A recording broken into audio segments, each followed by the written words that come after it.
If crypto still feels confusing, overwhelming, or simply not built for someone like you, this video is going to change that.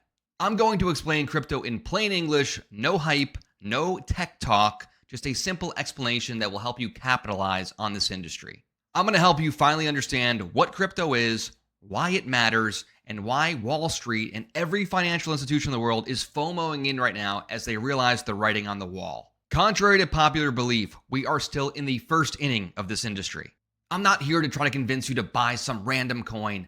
I'm trying to show you why smart business leaders are integrating crypto at a rate not seen since the growth of the internet in the 90s. So let's look at the big picture and start at the beginning. Before we jump into this, of course, I have to say I'm not a financial advisor. This is not financial advice. This is for education purposes only. All right, let's jump in. So let's dive into why Bitcoin and cryptocurrency are so revolutionary. But I want to start by saying this. Things move fast once discovered. A great example throughout human history is human-powered flight. 1903, the first human-powered flight. Less than 66 years later, we landed on the moon. If you would have told someone in 1903 we were going to go to the moon in less than 70 years, they would have called you a lunatic, which is actually where that term comes from, which is pretty cool.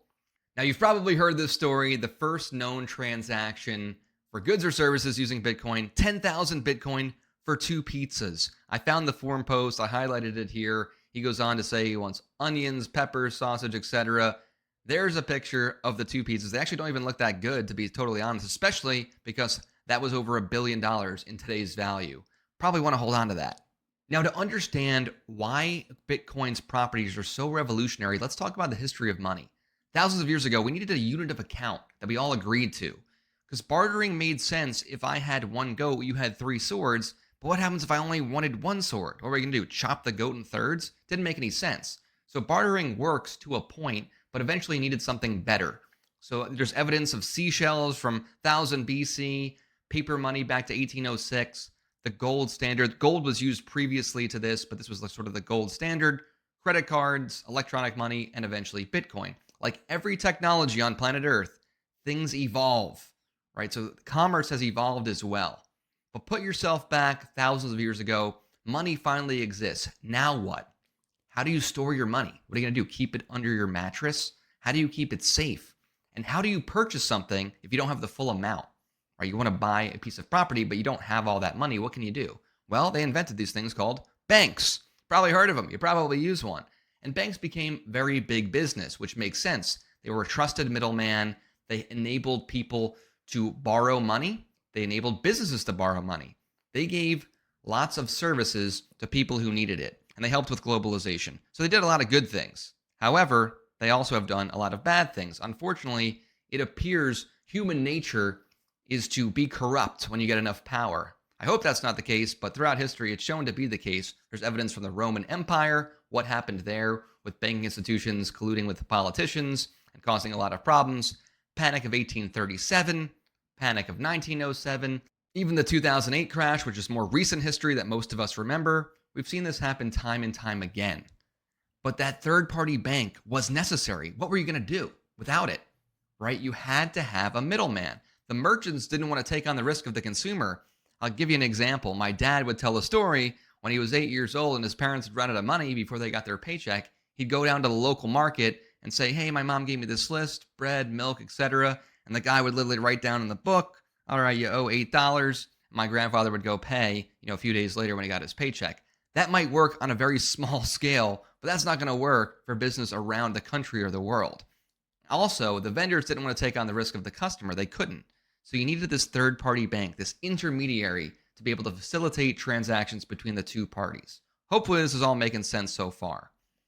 But then on Halloween Day, the white paper came out back in 2008. I'm going to read this verbatim because it's important. A purely peer-to-peer version of electronic cash would allow online payments to be sent directly from one party to another without going through a financial institution. One of the most revolutionary sentences of all times, believe it or not. Because here's the traditional privacy model. The identities, the transactions, the third party, the counterparty, everybody inside of that transaction that was taking place was all on one side of the table. It was all private. And the public, obviously, on the outside. Now that makes sense because you don't want people knowing what you're buying. I agree with that. However, there's a new model that Bitcoin was able to create where the identities can actually remain private and the transactions can be public. This way, there can't be any discrepancies. Everything is verifiable. Nobody can hide. It's all plain out in the open. It doesn't look like a huge revolution just moving a line to the left-hand side, but I promise you it is. I'm going to show you why here. Here's how traditional finance essentially works. Let's say Bob has a shirt and Alice wants to purchase that shirt. They're standing next to each other. She hands him the cash. He hands her the shirt. Super easy. But let's say they don't know each other. Bob has a shirt listed on eBay. Alice wants that shirt. Well, Bob and Alice don't know each other. Bob can't trust Alice. He doesn't even know who she is. So Alice's bank is going to vouch for her that she has money. That money will be transmitted through a third party, a payment network, Visa, MasterCard, PayPal, etc., which would go to the bank of Bob, and then he sends Alice the shirt. These multiple intermediaries are required for this transaction, and there are fees all along the way. Now, what Bitcoin was able to do was peer-to-peer transactions. There is a network of computers, you've probably heard them as Bitcoin miners, that are helping to facilitate these transactions. There is no middleman needed. We all have this public ledger, a record of every transaction, and the network itself actually facilitates the transaction. It's extremely trustworthy, it's secure, it's never been hacked, contrary to popular belief, and there's very low fees compared to traditional banking systems. Now, obviously, the banks would not like this. Visa or MasterCard would not like this because this is a threat to their business. Now, they're starting to come on board because they see the writing on the wall. They don't want to get left in the dust. They want to basically adopt this in some way, shape, or form so they make money too. And real quick, I just want to mention, if you're enjoying this content, if you want to learn more about crypto, if you want to discover how to put crypto to work for you, hedge against inflation, and create income-producing assets using decentralized finance and crypto, don't forget to scroll down below and schedule a call with us. Our team will help you set up a game plan to do just that. Now let's get back to it here. So let's talk about some interesting Bitcoin facts. Number one, there is no leadership team. There is no CEO. Nobody even knows who made this. It's the most decentralized system and money in the world. Now, on that note, I would argue it's not really a currency in the traditional sense, because one of the critiques you always hear is you can't go to Starbucks and buy your coffee with Bitcoin. They don't accept that. That's not real. Well, my argument is this is more of a store of value. So just like you wouldn't go to Starbucks and say, hey, do you guys take Apple stock or some of my gold? They're not going to take that either. But Apple stock and gold are both investments that are designed to store value, store economic energy. So try to think of Bitcoin in that way, but with one kind of twist. It essentially is allowing you to have a bank in cyberspace, your own banking infrastructure. Anything a bank can do, more or less, you can do when you have a Bitcoin wallet. And I'll show you what that means here in just a minute. But so different than traditional finance, right? Now let's go over some Bitcoin myths, because there are many. Bitcoin is mostly used for illicit transactions. You've probably heard this quite a bit. Now, all of this stems from a nugget of truth. There was a site called Silk Road a long time ago that had a lot of illegal things for sale and people paid in Bitcoin. However, that was then, this is now. Nowadays, less than 0.25% of transactions are used for legal purposes. The number one thing in the world used for illegal transactions is the United States dollar. It's cash, right? Drug dealers want cash. They don't want Bitcoin. Another one is that Bitcoin is easily hacked and people have lost millions. Again, completely untrue. The nugget of truth is the exchanges where people's Bitcoin were held by a third party. So this is like the equivalent of Lehman Brothers being hacked or going out of business, right? You lost all your money. It wasn't that the stocks you were holding were at risk. It was the company holding them that was destroyed, right? That's kind of what happened. So imagine E-Trade going out of business and you lost your money. Bitcoin itself, the network has never been hacked. It's actually the most secure computer network on the planet by a landslide.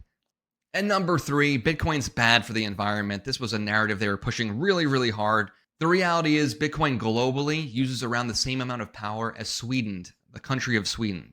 Now, we're not going to tell Sweden to stop being a country and turn off all their power because they use some. However, the coolest part is Bitcoin miners are creating Bitcoin every day through the power of their computer. One of their biggest costs is electricity. Now think about it as a business owner. If one of your biggest costs was electricity, what would you want to do? You want to lower the cost of goods sold. That's what a business tries to do, right?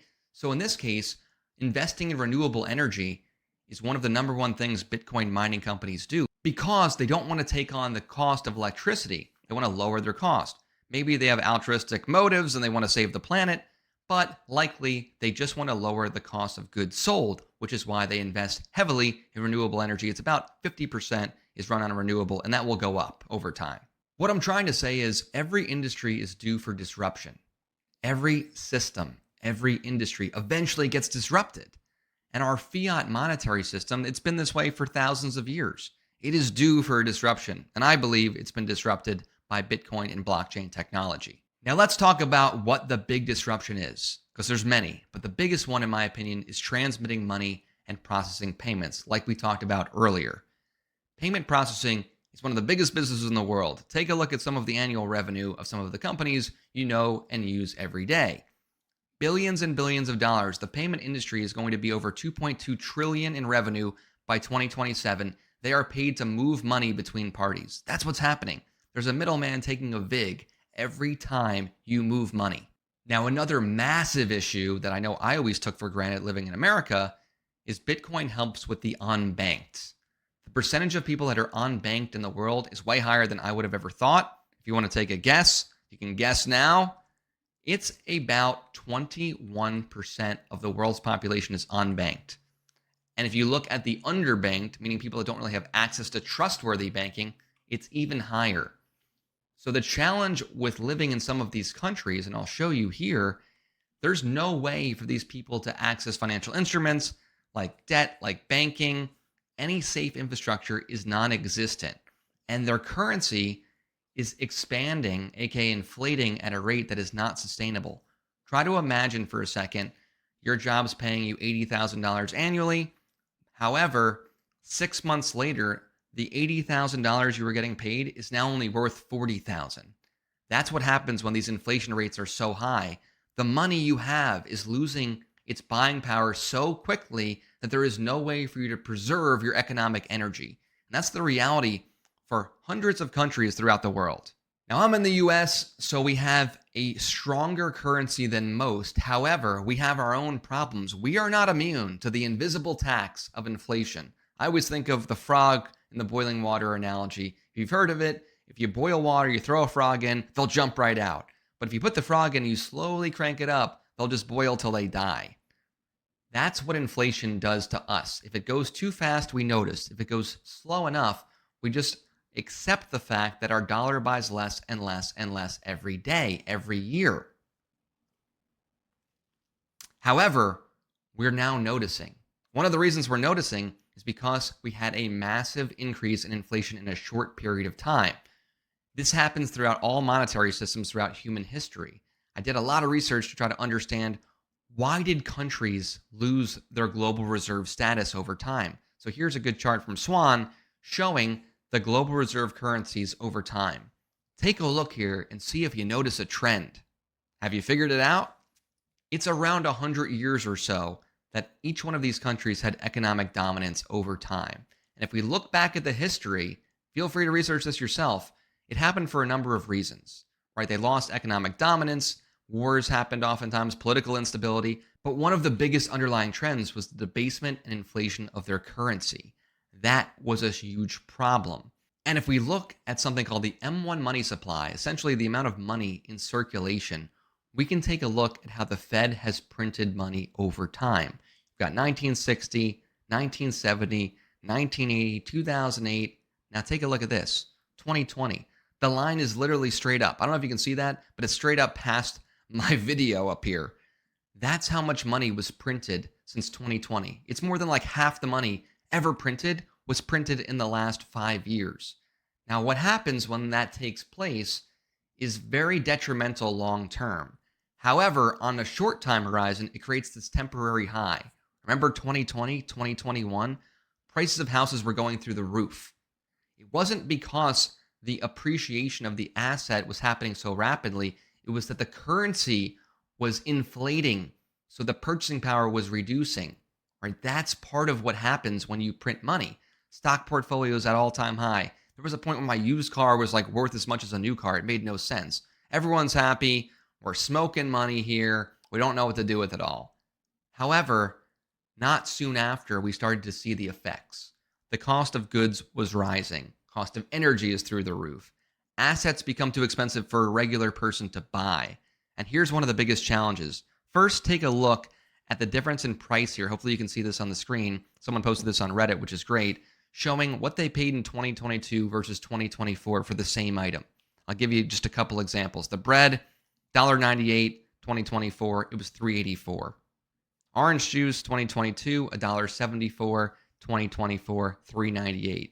An average increase of 75%, while the powers that be tell you that inflation is 2, 3, 4, 5%. Makes literally no sense.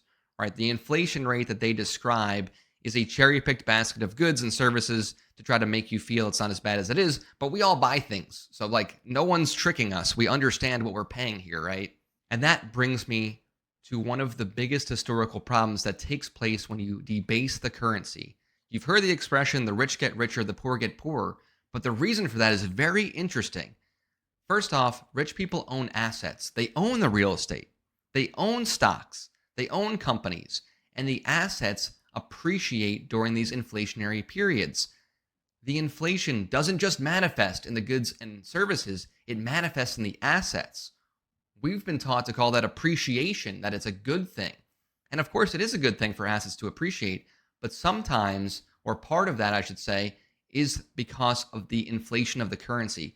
When the dollars become less valuable, wealthy people look for places to store their economic energy, and they're doing it in assets. The flip side of that is poor people do not own assets.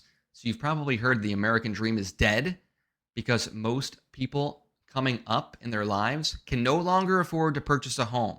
It is not possible.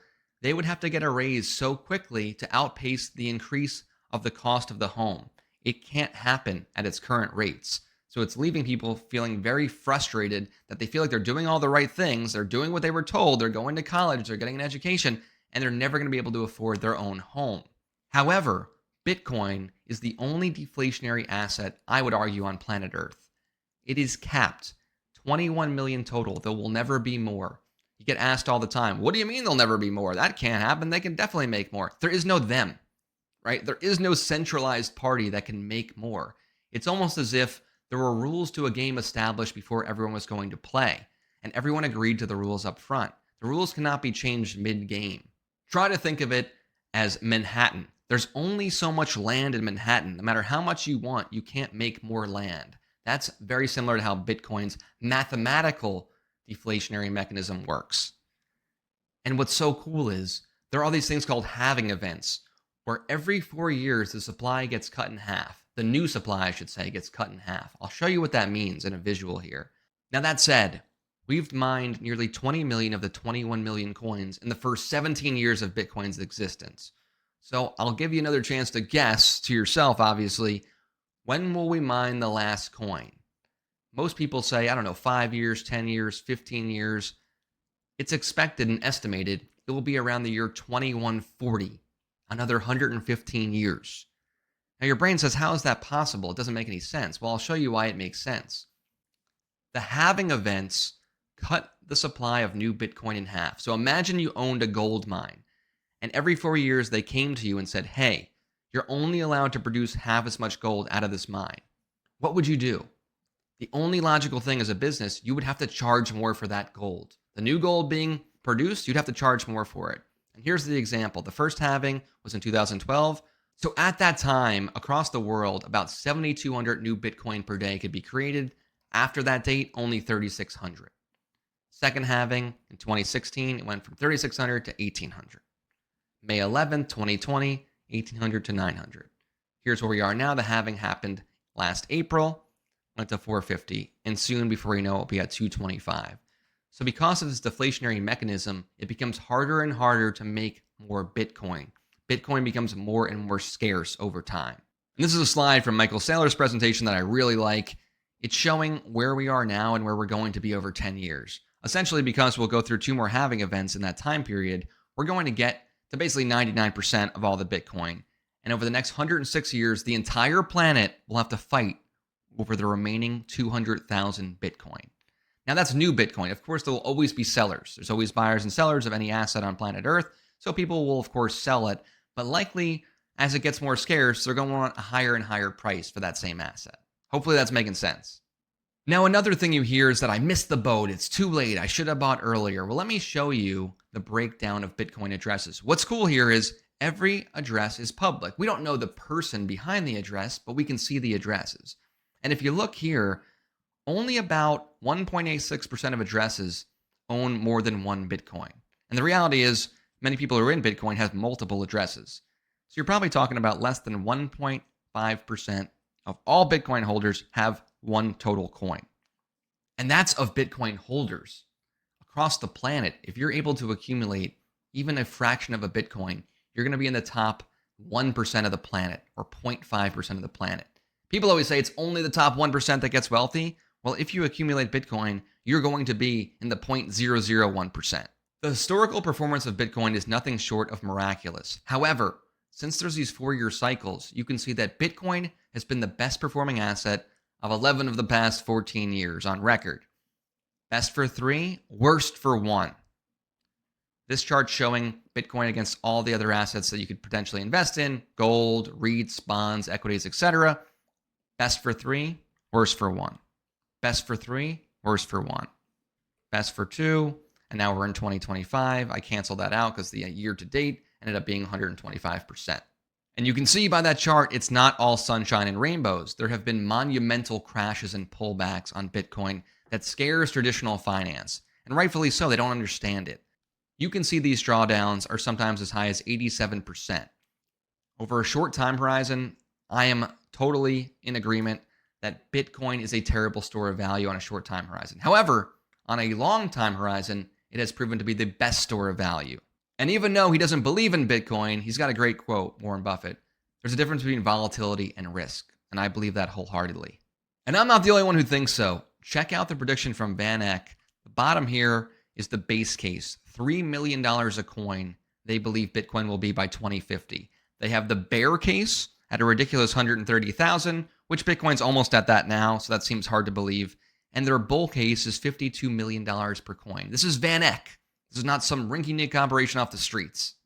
I say all this to say the time is worth it. Most people spend over 40,000 hours of their life working to accumulate economic energy that they can live off of, right, for the rest of their lives. It's worth spending 20 plus hours to understand Bitcoin. Hopefully this is a good introduction to Bitcoin so you understand kind of fundamentally why it makes sense, but I urge you to do more research. I'm not telling you to buy anything. I'm just some guy, right? What I am asking you to do is spend some time and energy researching this. This is worth your time. I do believe your future self will thank you. So I hope you've enjoyed this presentation on Bitcoin, and now you feel better equipped to have a conversation and you understand the mechanisms that make Bitcoin so unique. If you want some additional help from our team, feel free to scroll down below and schedule a call. We'll help you come up with a custom plan, whether it's cash flow or asset appreciation. We can help you with all that.